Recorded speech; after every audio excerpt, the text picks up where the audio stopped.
이제 예수님께서 세례를 받으신 다음에 예수님이 시험 받으신 장면이 나타납니다. 세례를 받고 나서 뭔가 사역 현장으로 뛰어간다든지 아니면 성전에 가서 선포를 한다든지 할 줄 알았는데 시험을 받으러 금식하시고 의외의 장소로 갑자기 간 거예요, 정말. 예수님이 광야에서 홀로 계셨다. 어떤 마음으로 광야로 예수님은 들어가셨을까요? 책이 있어요. 그 성지에 관련된 이야기거든요. 이스라엘의 광야. 광야의 이제 특징이 뭐냐면 우리가 흔히 아는 사막과도 좀 다르다고 해요. 어마어마하게 바람이 많이 불어오는 시끄럽고 아주 어수선한 공간이라 하더라고요. 그러니까 굉장히 조용하고 고요함 속에서 하나님을 묵상할 수 있는 공간은 아니라는 거죠. 그런 느낌이 아니라는 거예요. 그리고 어떻게 보면은 기도하고 하나님께 혼자 집중하기에는 굉장히 방해받을 수밖에 없는. 오히려 아니래요. 도리어 하나님께만 집중할 수 있는 공간이에요. 이스라엘 백성들이 어떻게 보면 40년 광야 생활을 하잖아요. 근데 딱 그 데칼코마니가 되는 거예요. 딱 예수님도 40일간 먹지도 마시지도 않았다. 그러니까 예수님의 40일의 광야의 생활은 이스라엘의 40년이었다는 거죠. 민족의 역사하고 인생이 겹쳐진다는 거는 어떻게 보면 이스라엘의 왕으로서 오신 예수님에게는 숙명적인 일이 아니었나 하는 생각이 들어요. 그 옛날에 김우영 감독이 예수님의 생애를 성지순례를 따라가서 이렇게 만든 영상이 있더라고요. 근데 그 영상에서 그 김우영 감독이 계속해서 얘기하는 게 뭐냐면 예수님의 생애를 지역을 따라서 이동을 하다 보니까 정확하게 이스라엘 백성의 이동 경로라는 거예요. 그것도 일리가 있네요. 40일 금식, 목사님 며칠 금식해 보셨어요? 저는 한 3일이 끝입니다. 금식을 하게 되면 기도가 안 되죠. 저도 며칠 못했어요. 저도 한 3일인가 4일인가 뭐에 무너지셨어요? 먹고 싶어서 무너진 게 아니에요. 물론 먹고 싶었던 마음이 더 강했겠긴 하지만 기도가 안 된다. 기도의 효율성을 놓고만 얘기를 하면 금식 기도는 최악이에요. 효율성은 떨어지지만 이제 거기서 주시는 하나님의 은혜가 있는 건데 그 은혜를 발로 찬 이유는 라면 때문이었죠, 저는.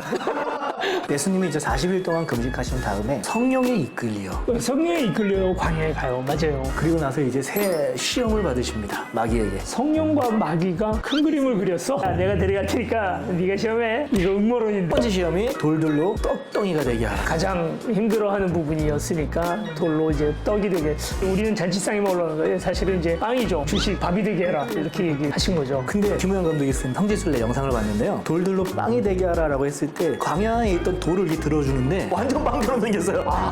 그때 당시 이스라엘 사람들이 먹었던 빵처럼 똑같이 생겼어요. 그래서 예수님이 사실 그 돌을 이렇게 보다가 저게 빵인가 보다 하고 이렇게 충분히 그걸 가지고 시험이 가능했겠구나. 저는 이 돌을 땅으로 되게 하라라고 하는 건 예수님한테는 분명히 그런 능력이 있거든요. 근데 예수님은 지금 이곳에서 하나님임을 시험받는 게 아니라 사람임을 시험받는 것 같은 느낌이었어요. 저는 사람이지만 하나님으로서 능력을 발휘해라라고 사탄은 그렇게 시험을 하지만 예수님은 나는 철저히 사람이다 하는 것을 계속 주장하고 계신 게 아닌가. 그 뒤로도 계속 그 이야기들 속에서 예수님이 자신의 능력을 굉장히 아끼는 모습들을 보게 돼요. 그것도 일리가 있네요. 그래서 예수님이 이제 돌을 떡으로 되게 하라는 건 저는 어떻게 보면 우리의 과정을 없애버리는, 과정을 무시해버리는 우리 인간의 그런 어떤 욕심, 욕구 이런 것들에 대한 좀 시험이 아니었나라는 생각이 들어요. 이게 그 제가 하고 싶던 얘기예요. 나중에 나오는 이야기들, 그러니까 성전에서 뛰어내리라 하는 이야기라든지 나에게 절하라 그러면 내가 이 모든 권세를 주리라라는 그 시험들 속에 공통점이 바로 과정에 대한 생략이거든요. 그 뒤에 시험들도 사실은 마찬가지죠. 예수님 뭐하러 오셨냐면 그 모든 권세를 가지려고 오신 거예요. 사탄으로부터 뺏으려고. 그러면 그걸 위해서 어떻게 되느냐? 사탄한테 절해야 되냐? 아니면 십자가를 져야 되거든요. 십자가라는 과정이 없이 곧바로 권세를 가져가는 길은 바로 뭐냐면 사탄한테 절하면 쉬워요. 내가 그리스도임을 증명하는 그 쉬운 방법은 성전 위에서 뛰어내리면 거기에 무수히 많은 사람들이 그걸 목도하고 그리스도구나 하고 알게 돼요. 과정이 다 생략되는 것에 사탄이 우리 시험하는 건데 저는 그 시험은 지금 우리에게 유효한 것 같아요. 나에게 절해라. 나란히 걷는 교회가 10,000명이 될 것이다. 아멘.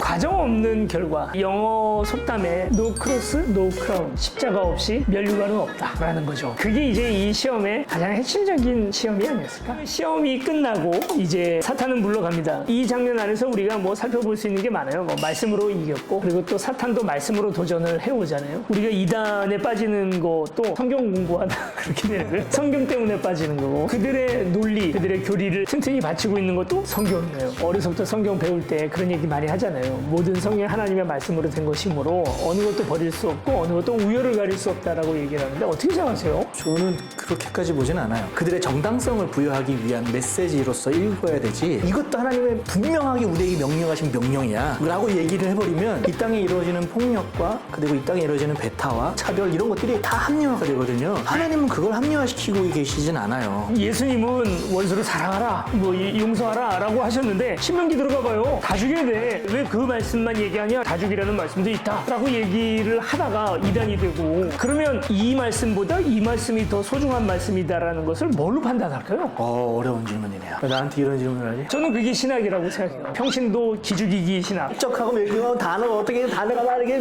그게 아니라 이 말씀보다 지금 이 상황에서 이 말씀을 붙들어야 된다라는 것을 생각하게 하는 것이 바로 신학이 아닌가. 우리 성도님들도 건강한 신학을 갖고 있는 목회자를 만나는 것이 굉장한 큰 축복인 거예요. 우리 영상만 보시라. 구독과 좋아요를 눌러라. 아멘.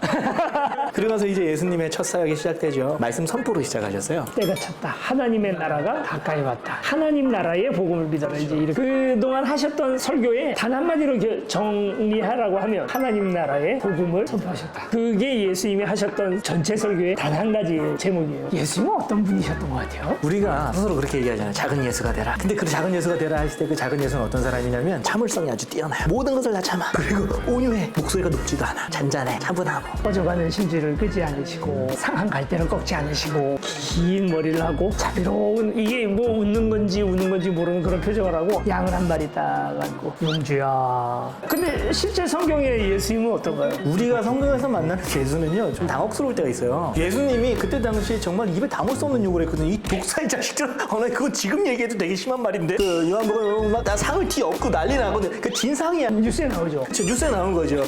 모자이크 이렇게 해가지고. 마스크를 제가 안 쓰려고 안 쓴. 예수님을 신으로서 우리가 받아들이기 이전에 그냥 인간 예수로 보자면 선동가라고 정말 사람들 마음에 불을 지르는 지금 소망교회 담임 목사님이셨던 김지철 목사님 강의 때 들었던 이야기인데 예수님의 설교를 들은 사람들은 중간이 없다는 거예요. 목숨까지 거는 사람들이 있고 그렇지 않은 사람들은 예수님을 죽여야 되겠다고 생각하는 거예요. 우리 목회 그렇게 하면 큰일 나요. 근데 왜 예수님 이미지가 목사의 자식들아. 필립 얀시라고 하시는 이분이 이 책에서 얘기하는 게 바로 그 내용입니다. 왜 예수의 이미지를 그렇게 혁명가적이고 삶을 촉구하는 그런 어떤 선동가적인 이미지가 없어지고 얌전하고 조용한 이미지로 바뀌었을까. 근데 이제 그건 사실 역사적으로 좀 조명을 해봐야 되는데 원래 이미지는 그렇지 않았다는 거예요. 저는 그게 굉장히 나중에 교회나 목회자상이나 이런 데에 중요한 영향을 끼쳤다 생각을 해서 이걸 좀 하나씩 좀 바로잡아가는 노력도 필요하겠다는 생각이 돼요. 저는 불의 앞에 정의가 아닌 것에 분노를 할 줄 아는 사람들이 필요한 것이 아닌가. 화를 많이 내는 거는 분명히 좋지 않아요. 유교적인 사상 안에서도 우리는 그런 걸 좋아하지는 않는데 화를 내는 게 문제가 아니라 누구에게 화를 내느냐가 되게 중요한 거죠. 근데 화를 내야 할 사람에게 화를 안 내는 거 그것도 죄악이거든요. 저는 그 딱 다윗의 형들 얘기가 생각이 나는 거예요. 골리앗이 앞에서 막 까부는데 다윗의 형들은 골리앗한테 화를 내는 게 아니라 다윗한테 화를 내는 거예요.